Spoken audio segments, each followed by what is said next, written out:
defendenos imperio,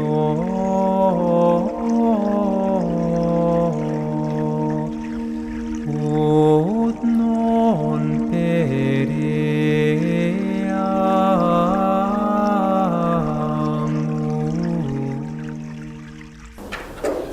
Estamos con el tema de la tierra de Dios, la ascética cristiana. Mirad, la vida ascética es algo que se nos ha inculcado desde pequeños más, sobre todo más el hacer que tenemos que hacer nosotros, lo que tenemos que hacer nosotros, las obligaciones que tenemos que cumplir para ser buen cristiano. Se ha puesto el acento en el ser, que diga en el hacer más que en el ser. Y en ese hacer, cuando uno decide quiero ser discípulo de Jesús, quiero ser cristiano, pues entonces el acento está en tengo que ir a misa, tengo que confesarme, tengo que ayudar a los pobres, tengo que compartir mis bienes, y va, todo el acento está en el hacer, en el hacer. Sobre todo cuando una persona se convierte, pues pone el acento en eso, en las cosas que tiene que hacer, que tiene que cambiar de vida. Pero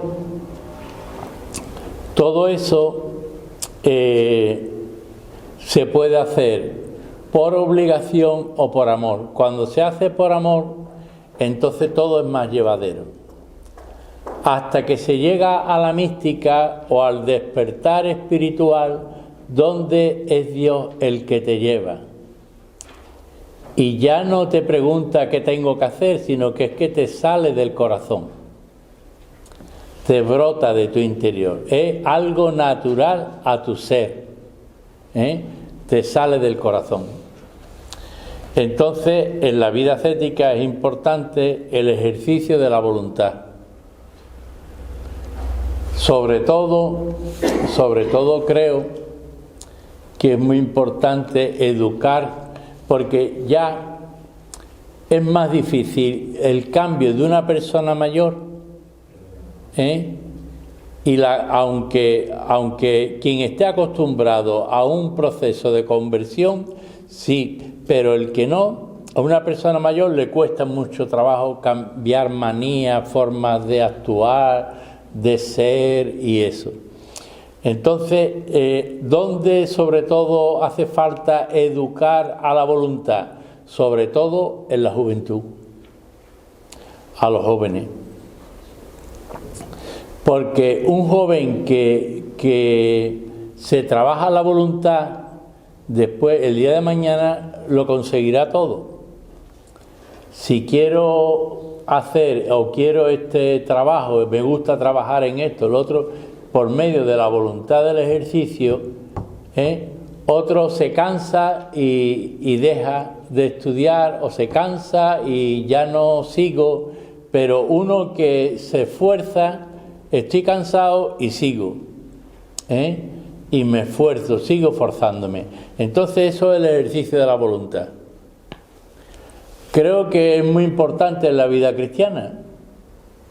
Eso no es el voluntarismo, que sería donde tú vas a conseguir las cosas a fuerza de puño, sino lo vas a conseguir a través de ese ejercicio, pero ayudado por el Espíritu Santo, impulsado por el Espíritu Santo.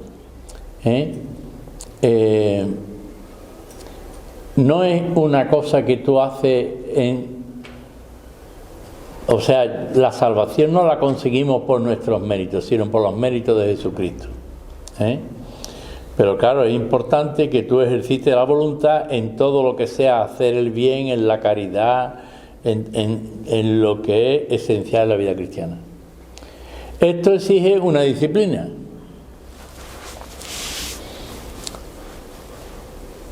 Yo recuerdo de haber hablado a lo mejor con sacerdotes son sacerdotes, fijaros, Y entonces, bueno, pues tenían clase, no sé si a las 11, bueno, pues se levantaban tarde o se quedaban viendo la tele tarde, después se levantaba tarde y de allí desayunar y para las clases. Así, una vida sacerdotal no se mantiene así. O sea, tú necesitas una disciplina. Y en esa disciplina está también, la vida de oración. Está el tiempo de dedicación a la palabra de Dios, está la vida sacramental, están los compromisos, ¿no? Esa disciplina que va unida al ejercicio de la voluntad. Entonces, y ya lo he dicho, que no tenemos que imitar a nadie, que el único modelo es Jesucristo, es al que tenemos que mirarle. Entonces eso va ordenando la vida. Va ordenando la vida. Lo que más ayuda a ordenar la vida, por ejemplo, es la vida de oración, ayuda mucho a ordenar la vida. Y si tú te vas a acostar y piensas lo que tienes que hacer mañana, y mañana tengo que hacer esto y esto y esto, bueno, pero lo tengo que hacer con Jesús, no solo, lo tengo que hacer con Él. Entonces tú ya ordenas el día de mañana: a tal hora hago esto, a tal hora me levanto, a tal hora, mañana puedo descansar más, me puedo levantar más tarde o me tengo que levantar antes. Y así tú vas ordenando tu vida. Y voy a hacer esto, esto y esto y esto. Después, como vivimos lo inesperado de Dios y puede surgir cualquier sorpresa, cualquier cosa, todo cambia. Y hay que estar abierto a la sorpresa y al cambio. O sea, a lo inesperado de Dios. Dios, como quiere nuestro bien, nosotros una cosa que sea negativa, como experiencia negativa, podemos pensar, hay que ver lo que me ha pasado, si tú lo pones en las manos de Dios, pues tú lo vives con Dios y Dios es el que sabe y Dios es el que te lleva. Pero la vida tiene que estar ordenada, no desordenada. O sea, si no es lo mismo, hay personas que se levantan muy tarde, que comen a las 6 de la tarde, que yo, porque los conozco, o sea, entonces todo eso no ayuda a una vida ordenada.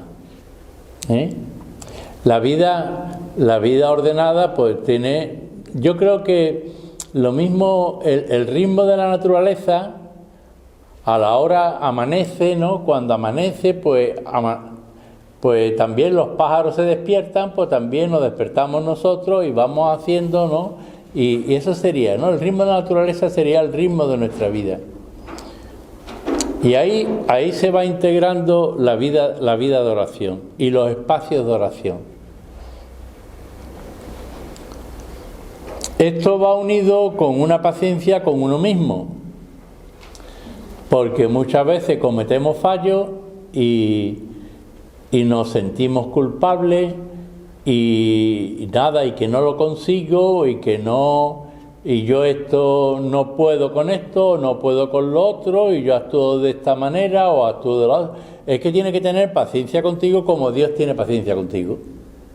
Tener paciencia con uno mismo y saber esperar en el Señor.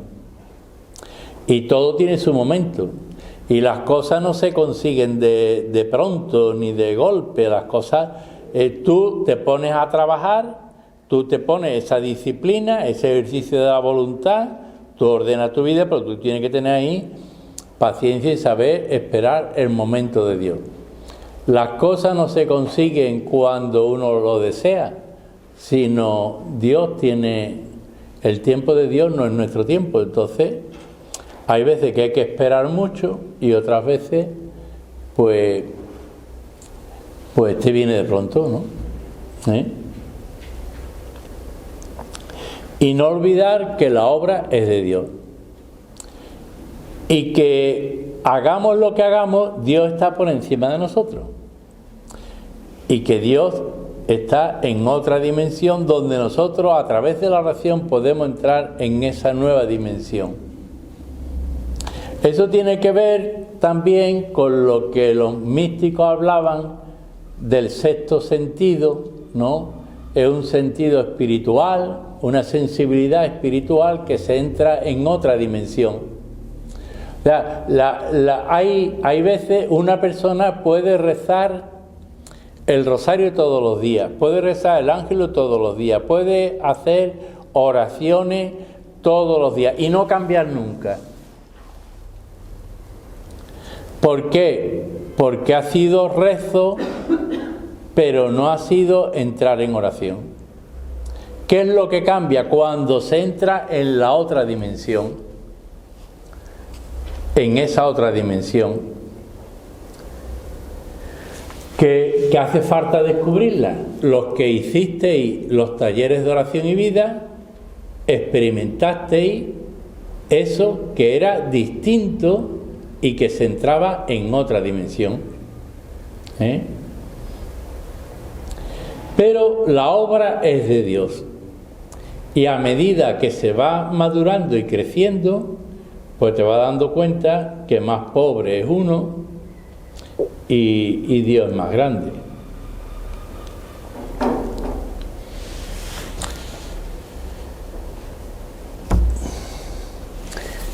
Imitar a Cristo, configurarnos con Cristo, tener la mente y los sentimientos de Cristo y rechazar lo que no sea así. O sea, porque esa es la santidad de vida, la configuración con Cristo. O sea, y esto se tiene que poner constantemente en examen de conciencia, ¿no? O sea, estos sentimientos que yo tengo, los tendría Cristo. Y esta manera de pensar es la manera que pensaría Cristo, y Carlos de Foucault pues diría: ¿qué haría Jesús en mi lugar, no? Pero es importante, porque mira, la mente es importante. Cuando San Pablo habla de la renovación de la mente, es importante porque la mente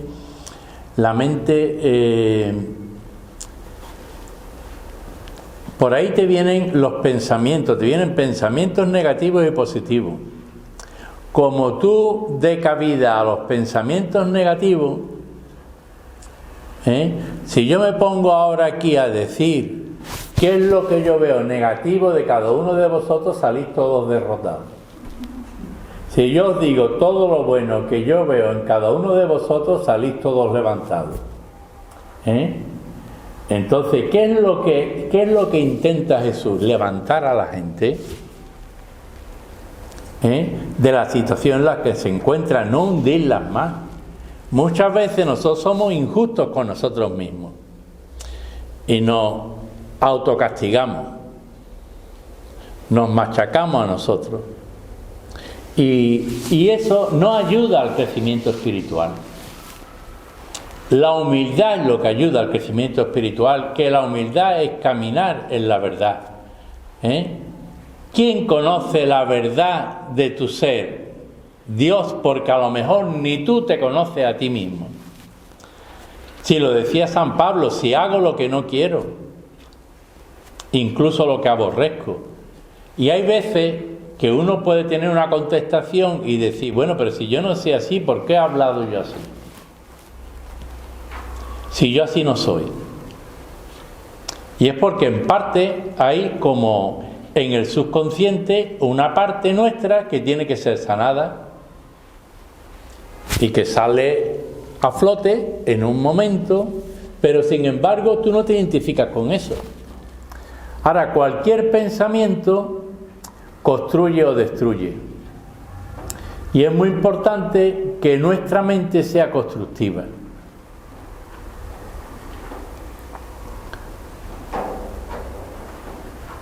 Si nos ponemos a pensar cómo está el mundo, cómo está la sociedad y todo eso, y nos quedamos con lo negativo, con todo lo negativo, todo lo que viene en las noticias y todo, se muere uno de pena. Pero es que junto con todas esas noticias vamos a poner otra televisión donde salga todo lo bueno que hace la gente. Casi seguro que hay mucha más gente que hacen el bien, que tienen buen corazón. Lo que pasa es que lo que suena es lo malo y lo que hace daño. Pero nosotros somos constructores de la paz, constructores del amor, de la caridad, de la fraternidad.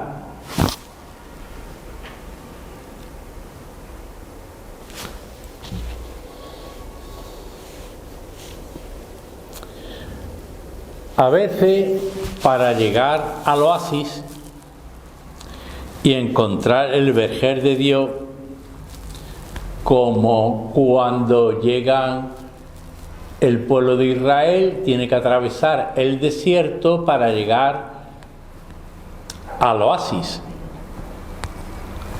¿Cuál es el oasis que se ve primero al atravesar el desierto de Judea? ¿Cuál es el oasis que se ve? ¿Cualquier ciudad? Jericó. Jericó, si se ve desde arriba, es una mancha verde en un ocre del desierto. Jericó. Jericó, podríamos decir, el oasis de Dios, ¿no? Cuando el pueblo llega, atraviesa el desierto y se encuentra con el oasis de Jericó. Por eso Jericó le llaman la ciudad de las palmeras. Los dátiles exquisitos, grandes y jugosos, exquisitos. Entonces, pero muchas veces, para llegar al oasis y para llegar a lo de Dios y lo que Dios desea para nosotros, pues hay que atravesar el desierto, y el desierto siempre es duro. El desierto hay aridez, hay sed, las tempestades de arena cambian los paisajes de la vida. De pronto te viene y tú, ¿cuántas veces me han dicho, bueno, pero si yo pensaba vivir aquí, pero es que estoy viviendo lejísimo, ¿no?, de mi familia? ¿Quién iba a pensar que esto iba a vivir tan lejos de tu familia? Y el paisaje de la vida te cambia, y de pronto te cambia.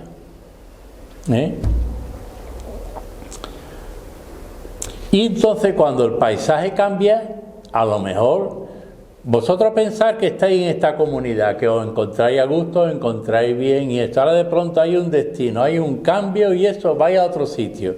Y ahora empezáis a comparar, es que aquí esto está muerto, aquí no hay aquí a quien se da catequesis, y aquí y allí todos los niños que tenía yo para dar catequesis, pero aquí a quien doy catequesis, y después el cura ni me escucha, y esto y lo otro. O sea, ¿me entendéis? Que el paisaje cambia. El paisaje cambia, y hay que y todo es para nuestra santificación, y hay que coger por otro camino, que ya no vale por el camino que tú ibas, que cada comunidad cristiana es distinta, no tiene nada que ver una con otra, que la gente son distintas, y que siempre en las comunidades, como no son perfectas, hay personas que pues empatizan más y otras empatizan menos contigo, y hay personas que incluso, pero eso es lo que se habla de amar al hermano difícil, porque si no, ¿dónde está la santificación? ¿Hay alguna familia perfecta? Decidme. No. ¿Tú eres perfecto o perfecto? Tampoco. Entonces no exijas que la comunidad sea perfecta. Tú pon todo lo que esté en tus manos para perfeccionar la comunidad en la que vives. Y eso supone compromiso, entrega, disponibilidad. Claro que se está más cómodo en la casa, tumbado en el sofá y viendo la tele y dando la cabeza, a tener que coger y corriendo fregar rápido e irte para dar las catequesis a los niños. Claro, es que es distinto. Es distinto. Y ahí tú puedes elegir una cosa u otra. Ahora, es verdad que la vida de Jesús no es una vida donde tú... Es una vida exigente. Dice que la puerta es estrecha y el camino ancho que lleva a la perdición. Pero la puerta es estrecha y la puerta nos compromete y es exigente, y Jesús es exigente.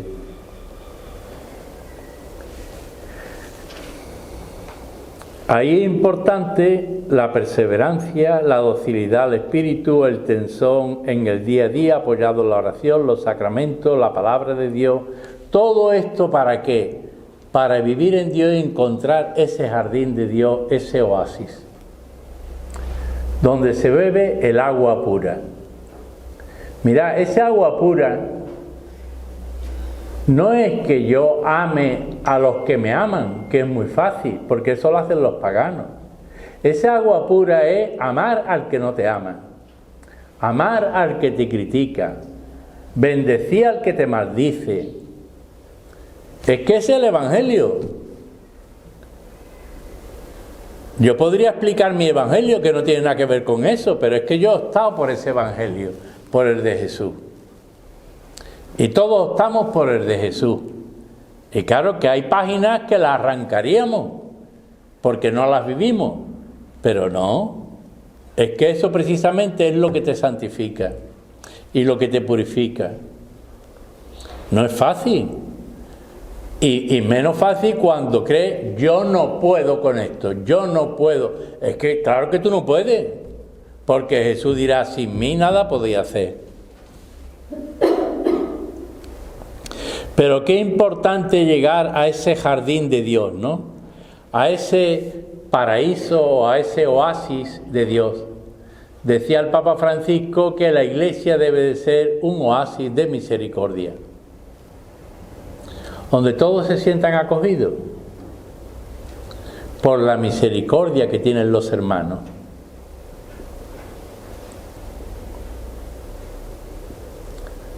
Misericordia es el que se conmueve por la otra persona, tiene un corazón de pobre y ayuda a los demás.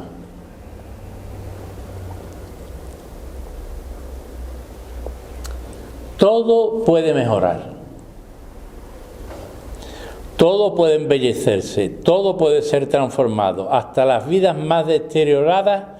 Dios puede cogerla entre sus manos y hacerlas nuevas criaturas revestidas de Cristo, con una mente nueva, un corazón nuevo para la humanidad nueva de la libertad de los hijos de Dios, que hacen presente en la tierra el reino de los cielos, infundiendo el verdadero amor que tiene como fuente la Santísima Trinidad.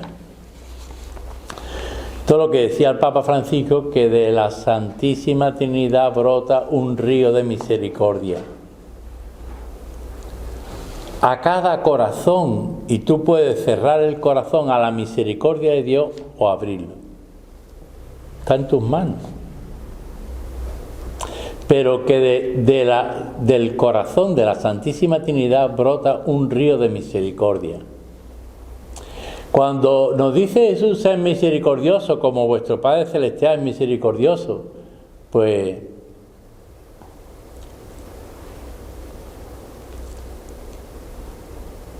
uno dice, ¿en esto yo soy misericordioso o no soy misericordioso? Porque es que tengo que ser como mi Padre. Fijaros que dice el Benedicto, de la entrañable misericordia de nuestro Dios nos visitará el sol que nace de lo alto. De las entrañas misericordiosas de Dios sale el sol que nace de lo alto, que es Jesucristo, de las entrañas de misericordia del Padre. El Padre que tiene corazón y se conmueve ante un mundo que sufre y un mundo que se ha apartado de Él, que no vive en comunión con Él. Cuando el ser humano había sido creado en comunión con Él. Y entonces es un Padre que se conmueve ante un mundo que sufre. ¿Y por qué sufre? Pues porque no vive la comunión con Él. Eso produce sufrimiento. Voy a leer algo que escribí aquí. Y quiso Dios crear al hombre a su imagen y semejanza, y cogió tierra y agua, con el barro modeló al hombre, y le insufló con su aliento espíritu de vida, y lo colocó en el jardín del Edén.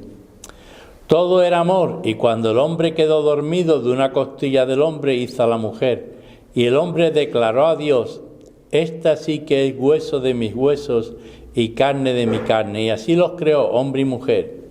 En comunión con Dios, en amor entre el hombre y la mujer, en armonía con la naturaleza, así los creó en libertad, pudiendo comer de todos los árboles, excepto del árbol de la ciencia del bien y del mal. Pero engañados por la serpiente, desobedecieron a Dios, y siendo arrojados del paraíso, entró en ellos el pecado y la muerte. Quiso Dios restaurar al hombre y a la mujer, y les envió a su Hijo amado para redimir lo perdido, y por puro amor los hizo pasar del pecado a la gracia, de la muerte a la vida eterna, a todos aquellos que le aman. La gracia necesita de la colaboración humana, y ahí está el esfuerzo, la lucha, la ascética, para poder entrar en el estado místico que toca el misterio de Cristo y de la Santísima Trinidad, hasta recuperar el paraíso perdido, el cielo nuevo y la tierra nueva, la Jerusalén celestial.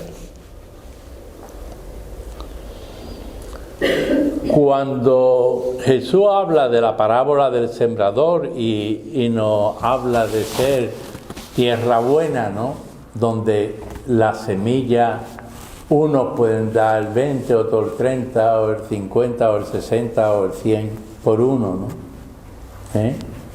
Lo importante, porque unos tienen unos dones, otros tienen otros dones,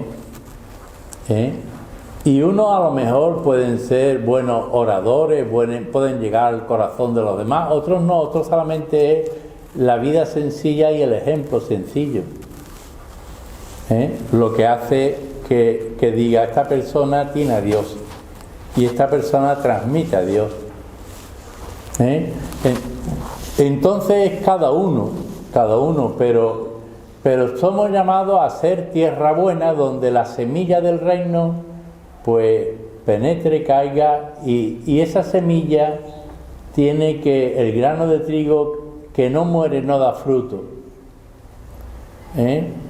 Entonces eso que entra en ti, que es un don de Dios, como es de Dios y no es tuyo, tú tienes que morir a eso para que sea para los demás. Yo puedo tener este don y enriquecerme con él y quedármelo para mí y no dar fruto, sino me lo quedo para mí. Es como el que le da el talento y lo entierra. Y tuve miedo porque eres exigente, tuve miedo y lo enterré. Arrojarlo a las tinieblas, allí será el llanto y el rugir de dientes, ¿no? Entonces, ser tierra de Dios empapada de la gracia divina. Ser tierra de Dios, ser ese barro que Dios lo modela cada día, pero lo modela en su gracia divina.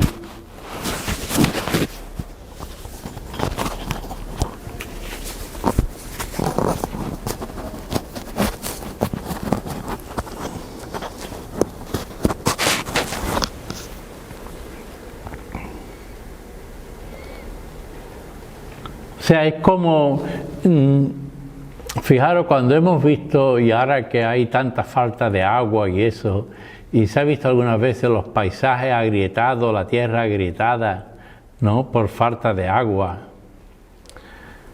Pues nosotros somos personas sedientas de Dios, pero donde empapamos nuestra tierra en la gracia de Dios, en la gracia divina, para poder ser modelados en Dios, pero en la gracia, porque sin la gracia no podemos ser modelados. O sea, si tú quieres convivir con el pecado y con la miseria del pecado y aliarte con el pecado, Dios no te puede modelar, no puede hacer ese sueño que Él tiene del ser humano en comunión con Él y feliz en Dios. No puede hacerte. Porque tiene que quitar esas piedras duras, ese corazón duro que no deja que penetre la gracia. Ser cauce de limpio de Dios por donde pasa la gracia de Dios hacia los demás. Porque hasta la gracia que recibimos en los sacramentos no es para nosotros, para llenarnos y decir qué bien, qué feliz, qué paz tengo, cuánto me he llenado de Dios. No, es que eso es para darlo, derramarlo en los demás. Con los que te vas encontrando en la vida. Primero a los que están más cerca. Porque ¿de qué te sirve comulgar, llegar a tu casa y tener una pelea con este, con el otro, ¿no? ¿De qué te sirve? De esa comunión que con quién has comulgado y a quién has comulgado. Es que no tiene sentido ninguno. Es que la comunión es sagrada y es con Cristo y es con la fraternidad que está allí. Con los que me gustan y con los que no me gustan. Fijaros que lo que expresa la mayor comunión de la Iglesia en la celebración de la fe es la misa crismal, donde está el obispo, los sacerdotes, los religiosos y el pueblo de Dios. Es la comunión de toda la Iglesia, es lo que expresa la mayor comunión de la Iglesia. Está el pastor, los colaboradores del pastor y después está todos los religiosos, porque han optado por Dios la ha llamado a esa vida en fraternidad y en radicalidad evangélica, y después está el pueblo de Dios, que el pueblo de Dios está llamado a ser luz del mundo y sal de la tierra.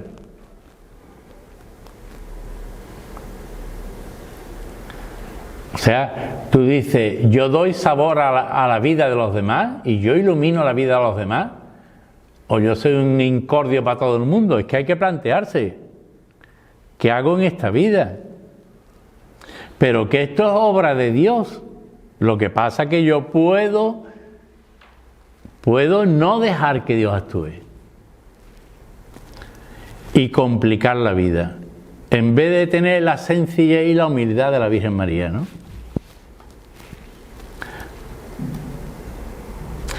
Y lo que pone ahí, que pues para muchos quizás seamos el único evangelio que pueda leer la gente en su vida.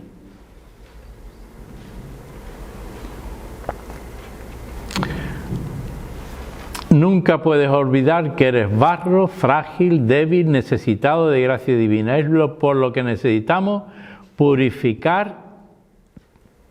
Necesitas purificar tu barro, pasar del hombre carnal al hombre espiritual. Si yo no puedo dominar lo que es los instintos, las pasiones, si yo no puedo dominar, es porque necesito una mayor intimidad con Cristo. O sea, tú tienes que tener un dominio sobre tu cuerpo. Y tienes que tener una disciplina con tu cuerpo. Hay quien no tiene ninguna disciplina. Le da igual emborracharse, que le da igual que otras cosas, ¿no?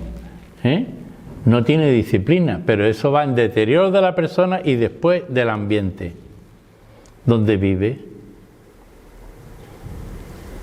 Y claro, lo peor que hay es perder el control de tu vida.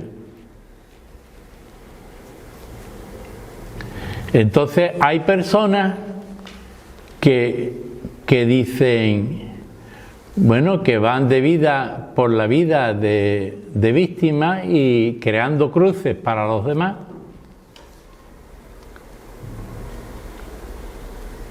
cuando precisamente nosotros estamos llamados a liberar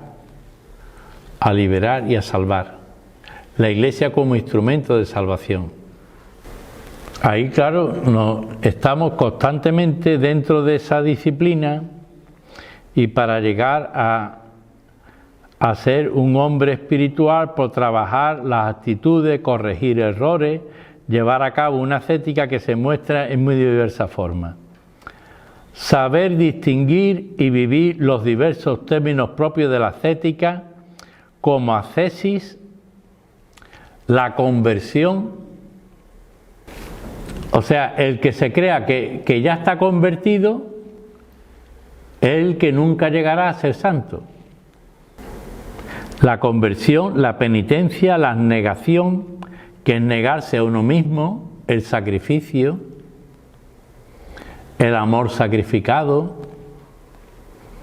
la renuncia, porque desde el momento, por ejemplo, en un matrimonio, tú coges y tú eliges a esta mujer, pues quiere decir en cristiano que esta es tu mujer. Entonces no te tienes que poner a flipear con otras mujeres o a... ¿Entiendes? No, esta es tu mujer y eso es sagrado. Y entonces no te tienes que ni ponerte a ligar por aquí, por allí, con esta, con otra, como... No, porque juegas con fuego. Entonces tú renuncias. Lo mismo que yo renuncio a muchas cosas cuando le digo sí a Dios al sacerdocio. Pero un cristiano renuncia a muchas cosas por ser cristiano.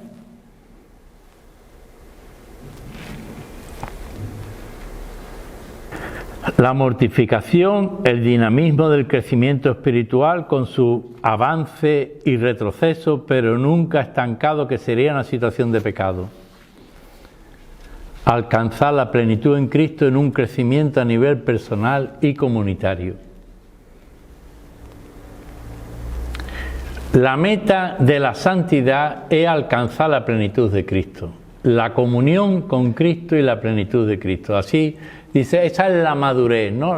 Es un texto de crecimiento espiritual que ya lo veremos y que San Pablo lo pone como el texto clave, ¿no? del crecimiento de la vida espiritual. En la primera de Pedro 5, de 8 a 10, dice, sed sobrio y vigilad, porque vuestro adversario el diablo, como león rugiente, ronda buscando quien devorar. Resistidle firme en la fe, sabiendo que vuestros hermanos dispersos por el mundo soportan los mismos padecimientos. Y después de haber sufrido un poco, el Dios de toda gracia, que os ha llamado en Cristo a su eterna gloria, os hará idóneo y os consolidará, os dará fortaleza y estabilidad. Es decir, Dios actúa a través de su gracia. Pero hay momentos de sufrimiento, de dolor, de pasarlo mal. Es que Jesús lo pasó mal.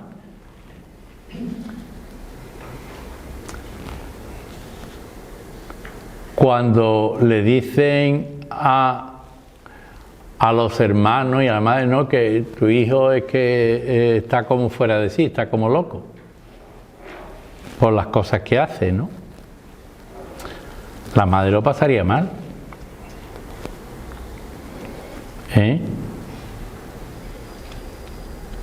Y en la pasión, pues fijaros, y todo, o sea, hay veces que la vida es, dar la vida supone subir al Calvario, y es duro, pero uno se siente acompañado. Entre todos los temas que vamos viendo, que vamos a ir viendo, o sea, nunca olvidar que somos frágiles, débiles, necesitados de Dios. Y los temas que vamos a ir viendo, la noche oscura del alma, que purifica la fe, la esperanza y la caridad, una noche de los sentidos, una noche espiritual, noche que desconcierta, nos sorprende, se pasa mal, pero nos hace crecer y madurar. Tarde o temprano aparece por sorpresa y puede acontecer una o varias veces. También se da en el ámbito personal y comunitario. Esto creo yo que lo di a los catequistas hace mucho tiempo. El tema de la noche oscura del alma, porque desconcierta. La primera vez que yo viví la noche oscura del alma fue en el seminario, que se fueron todos, me quedé yo solo, y yo decía, estaré perdiendo el tiempo. Y yo iba a la Eucaristía y yo no sentía nada, y yo oraba y no sentía nada. Yo solamente 3 meses diciendo, hágase tu voluntad. Yo seguía estudiando, yo iba a la Eucaristía, yo rezaba laude, lo otro, pero yo no sentía a Dios ni sentía nada. Y eso es la noche oscura del alma. Y es muy duro, porque claro, tú dices, bueno, pero es que después San Juan de la Cruz descubre la noche oscura del alma y ve que eso es para purificar los sentidos y que eso te da para avanzar en la vida espiritual y crecer y madurar. Entonces la gente piensa que yo no voy a misa porque es que yo no siento como antes. Yo antes iba y yo sentía una alegría, una cosa, pero yo ahora no siento como antes y ahora abandona. No, si ahora es cuando más lo necesita. ¿Qué es lo que va a decir San Juan de la Cruz? Precisamente la tentación cuando se tiene la noche oscura del alma es abandonar la oración. Lo primero, abandonar la oración. Cuando te viene la aridez y todo eso, lo primero, abandonarla. Bueno, pues San Juan de la Cruz te dice que si orabas media hora, 35 minutos. O sea, intensifica, añade. Ya voy a terminar.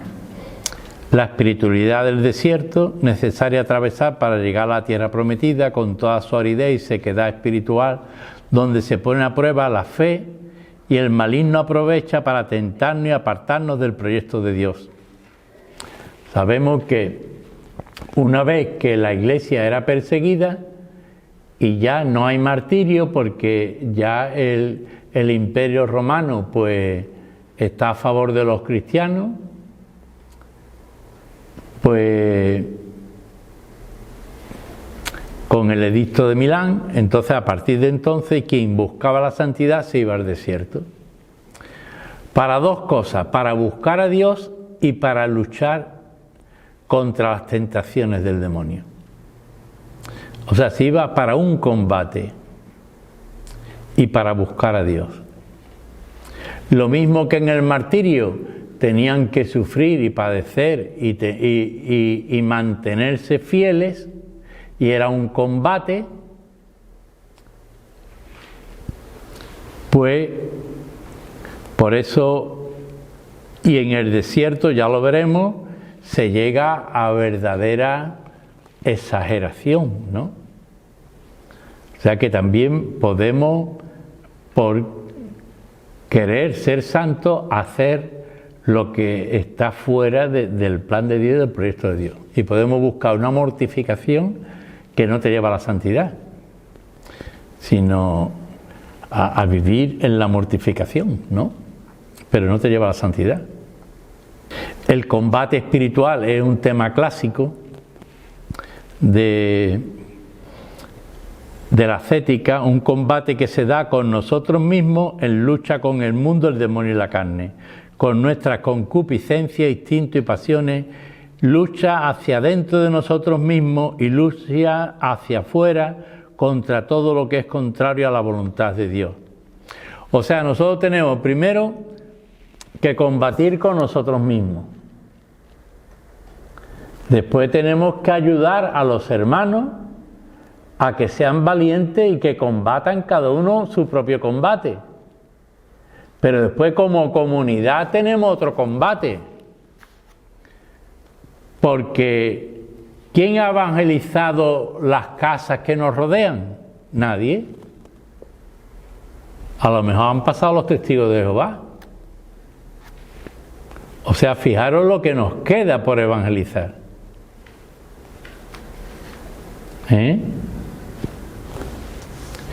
Entonces, claro, en una parroquia que está casi siempre llena, casi tú dices más cosas, y después ¿qué pasa? Que esto ocurre en casi todas las parroquias, que el que hace una cosa no está en una cosa, una vez que se mete es que te cogen para todo, porque los otros están pero sin servir, y tienen sus dones pero no sirven.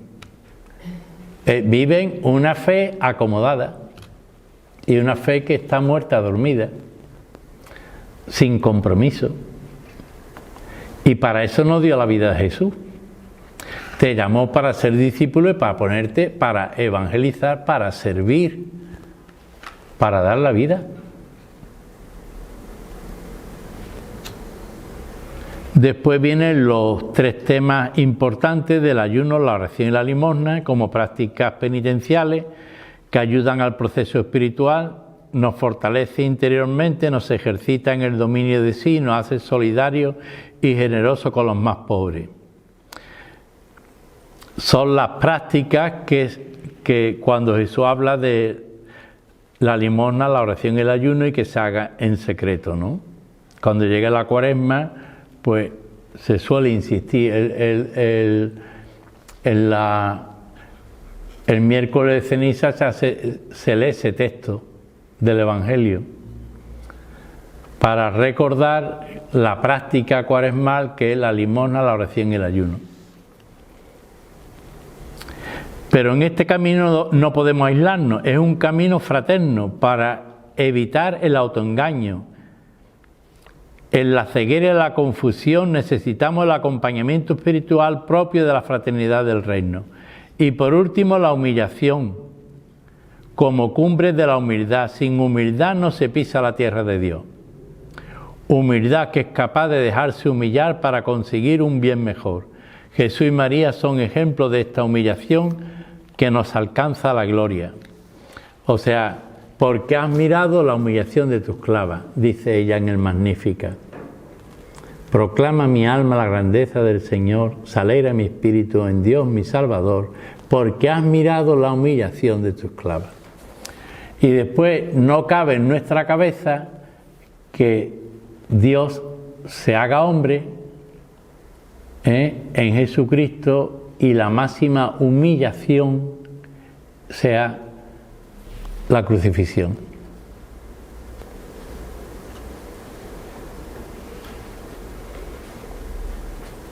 Y le escupían y le azotaban y era Dios. O sea, la humillación, para darnos después a nosotros la gloria, para hacernos partícipes de la gloria. Gloria al Padre, al Hijo y al Espíritu Santo, como era en el principio, ahora y siempre, por los siglos de los siglos. Amén.